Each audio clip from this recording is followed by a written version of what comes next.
In today's video, I'm going to teach you how to calculate line item totals and form footer totals in Microsoft Access, sum function. We'll build a form that calculates an extended price for each line item and a grand total at the bottom, all with built-in expressions. Start by opening Microsoft Access and the database you're working with.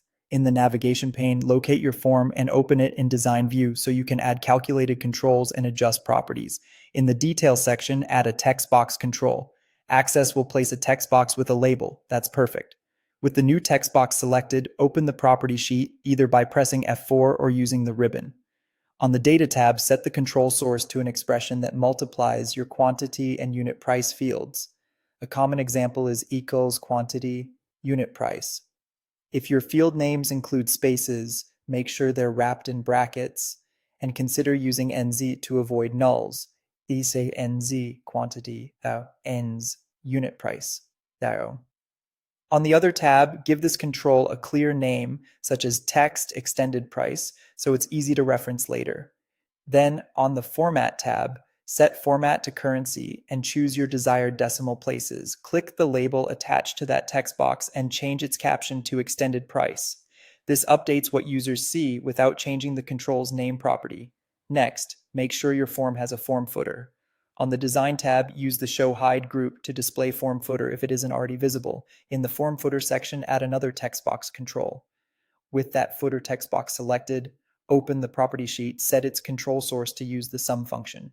If you named the detail control text extended price, you can use exe sum text extended price. Alternatively, you can sum the expression directly with exe sum nz quantity, z is ns unit price arrow. Using NZ helps prevent errors if any values are missing. Format this footer text box as currency as well and adjust decimal places to match your detail field for consistency. Update the label next to this footer text box to read grand total so users immediately recognize what the number represents.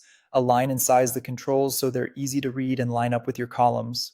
Finally, save your changes and switch to form view. You should now see each line item display an extended price in the detail section, and the form footer should show the grand total that recalculates automatically as you edit quantities or prices.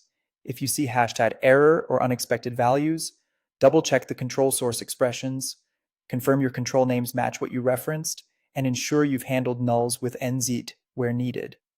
That's it. Your form now calculates line item totals and a running grand total using Access's sum function.